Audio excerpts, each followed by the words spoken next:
John Moffat as Hercule Poirot and Simon Williams as Captain Hastings in Agatha Christie's Lord Edgware Dies.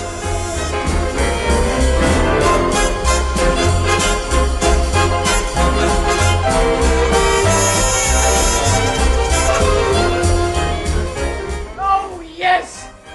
I killed him! Why should I hide it any longer? I killed him and I enjoyed watching the brute die. You don't know him as I did. He wasn't fit to live. You may call me a murderess, but I did mankind a service by ridding the world of him. Hang me if you will, but don't ask me to repent. The day I killed him was the most magnificent day of my life.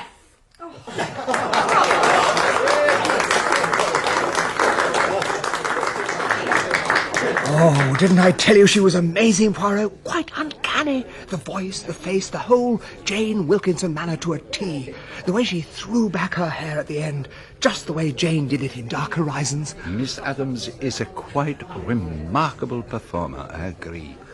And to think you didn't want to come because it was your evening for trimming your moustaches. It was worth the sacrifice. Thank you, Hastings. Oh, it wasn't easy getting a table, I can tell you. This is her last night. Her impersonation of Jane Wilkinson was astonishingly convincing, certainly, but so were her garbo and her Lady Astor. Tell me, is there a real Carlotta Adams beneath all this? Oh, she's supposed to be a very sweet, modest, ordinary girl, as far as I know. But do you really think impersonation is the right word, Poirot? She literally becomes all these people with practically nothing in the way of makeup. When she was doing Dark Horizons, it might have been Jane Wilkinson herself. Not quite, my friend. What do you mean? Look over there. Is not that Jane Wilkinson herself? Good Lord, so it is. And the man with her, who has the features of a Greek god. Well, you must know who that is, Poirot. It's Brian Martin. He was her leading man in Forbidden Desires. But I thought that Jane Wilkinson gave up acting when she married Lord Edgware. She did, but now she's given up Lord Edgware and gone back to acting. The marriage can't have lasted more than 2 years, and now she's returning to the West End Theatre. A good thing, if you ask me. She's a magnificent actress. Perhaps. What do you mean, perhaps? If she is the center of the play, if the play is written for her and about her, then she can be, as you say, magnificent. But she can only play herself. She is interested only in herself. Such women go through life in great danger. Danger? Yes, Hastings, danger. Because, you see, a woman like that sees only one thing, herself, and her own forward path, and so, sooner or later, disaster. Well, she seems to be uncommonly interested in you. She hasn't taken her eyes off you for the last couple of minutes. It must be the moustaches. I do believe she's coming over to speak to us. And I do not think that Monsieur Martin is altogether keen on the idea. I believe you are Monsieur Hercule Poirot, am I right? At your service, madame.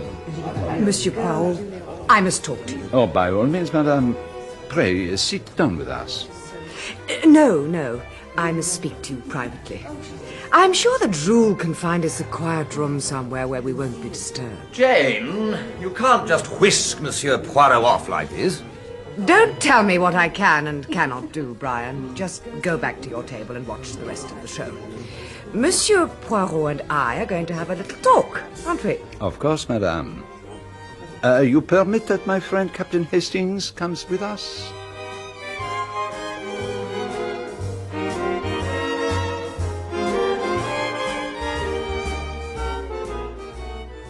Thank you, Jules. So discreet as always. And a bottle of my favourite champagne. You think of everything. Will that be all, madame? Quite perfect, thank you. It is so good of you to spare me your time like this, Monsieur Poirot. Tell me, in what way can I be of service to you? Monsieur Poirot, somehow or other, I've just got to get rid of my husband. Oh, madame, getting rid of husbands is not my speciality. Of course, I know that. I do not make investigations for divorce. It is not pretty, ce métier-là.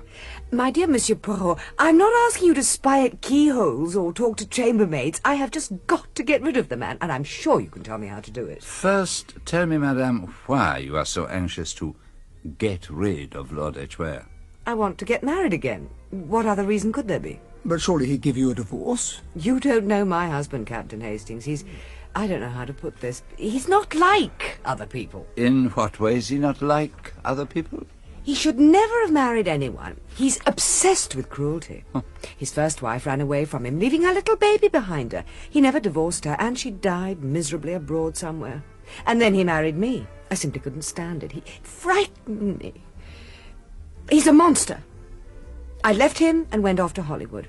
I've no grounds for divorce, and if I'd given him grounds, he won't take any notice of them. He's a very strange man. And who is the man you wish to marry? The Duke of Merton. Good Lord. The whole thing is so wonderfully romantic. He's quite unlike anyone I've ever met. But isn't he a committed Anglo-Catholic? And Merton Castle is something out of a fairy tale. But would he still want you to continue... Oh, Captain Hastings, the first thing I shall do when we marry is give up the stage. And in the meantime, Lord Edgware stands in the way of all these romantic dreams. Yes, it's driving me to distraction. So what do you want me to do? After all, every man has the right to live. Oh, I don't want you to kill him for me. Oh, I can't tell you how relieved I am, madame. I thought you might somehow be able to talk him round to the idea of a divorce. I'm sure you could. I think you rather overestimate my persuasive powers. Oh, but surely you can think of something. You'd like me to be happy, wouldn't you? I should like everyone to be happy. Yes, but I wasn't thinking of everyone. I was thinking of me. You will help me, won't you? I can't tell you. Pardon me, madame. Yes, Jules, what is it? Mr. Martin would like to have a word. How delightfully formal. Ask him to come in. I know you didn't want to be disturbed, Jane, but I've said what I wish to say to Monsieur Poirot. I thought that you'd like to know that I've succeeded in the commission you gave me. Have you indeed? That's wonderful. I'll just fix my face and join you. In the meantime, Monsieur Poirot can think about my proposal. Well, Monsieur Poirot, has our Jane persuaded you to fight her battles? Well, you might as well give in sooner rather than later. She doesn't understand the word no. She has not come across it, perhaps. A very interesting character, Jane. Taboos have no meaning for her. No morals whatever. Oh, I don't mean she's exactly immoral. She isn't. Amoral is the word, I believe. She sees only one thing in life. What Jane wants. She certainly seems very determined. I believe she'd kill somebody quite cheerfully, and feel injured if they caught her and wanted to hang her for it. The trouble is that she would be caught. She hasn't any brains. Her idea of a murder would be to drive up in a taxi, sail in under her own name, and shoot. I wonder what makes you say that. But we'd better get back to our table. I wouldn't miss this particular confrontation for the world.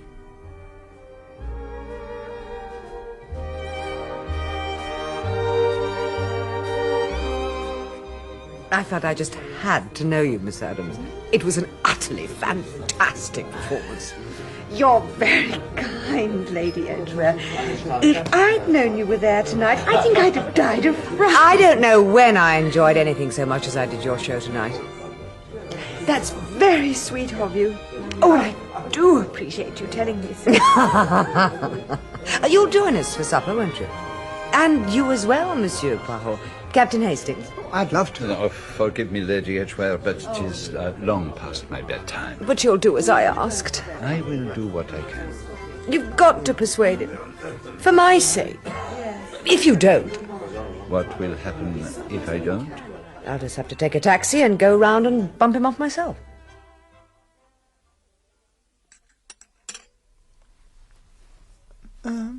Marmalade?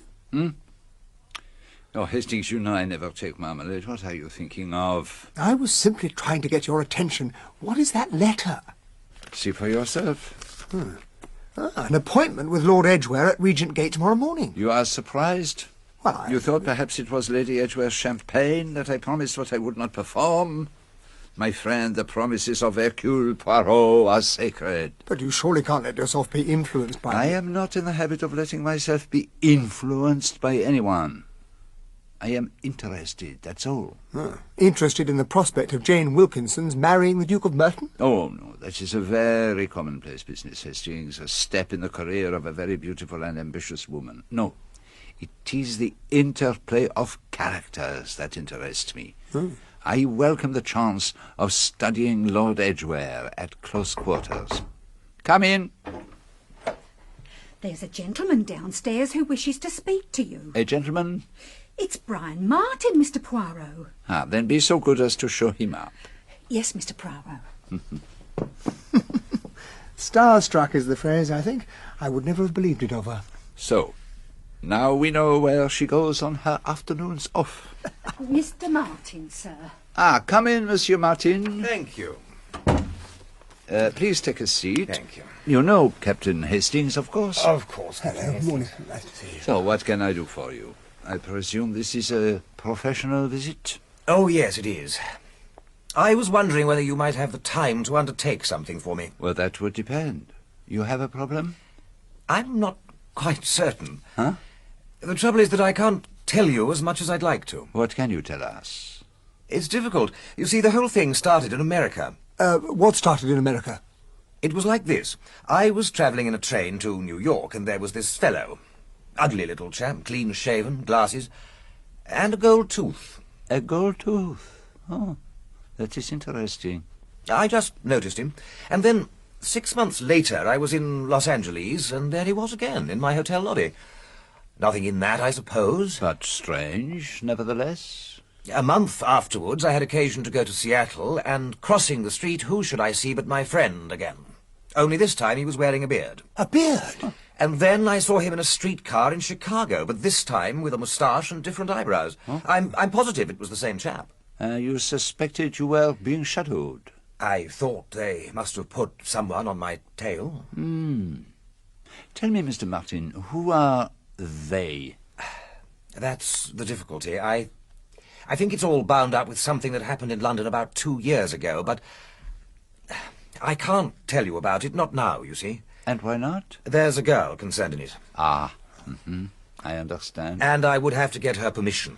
Then why have you come to me before going to her? Well, I thought if I could tell her that you were interested in the case, then she might... Of course, I understand. Rather a curious affair the other night, wasn't it? Oh, I thought Carlotta Adams was quite delightful. Pretty brave of her to venture into the tigress's den. I was afraid Jane might try to scratch her eyes out. Unfortunately, I got rather taken over by Carlotta's escort. He was the most frightful bore. I think he had a glass or two too much of champagne. He kept on telling me that I reminded him of an old friend of his called Spencer Jones. Oh, that was Ronnie Marsh, Edgware's nephew. Rather a bad hat. Insists on calling Jane Aunt Jane, which doesn't go down very well, as you can imagine. Mind you, Jane must be the most high-handed woman that ever walked the face of the earth. One will stand a great deal from a beautiful woman. You must know her quite well, Mr. Martin, I suppose. I mean, you've acted with her often enough. Yes, I suppose I know her through and through. I can see her killing quite easily. She has the hot temper? Oh, not at all. She's as cool as a cucumber. I mean, if anyone were in her way, she'd just remove them, without a thought. She'd reckon that anyone who interfered with Jane Wilkinson would have to go. You think she would commit murder? You know, I really do. She'd kill as easily as she'd drink her morning tea. I mean it. I can see that you do. I've taken up enough of your time, Monsieur Poirot. Do you think there's a chance of your undertaking this little business of mine? If the lady agrees, that is. Yes, I will undertake it. It interests me. That's extremely kind of you. I knew that I could rely on you. Oh, don't worry. I can find my own way out. Goodbye, Mr. Martin. Goodbye, Captain Hastings.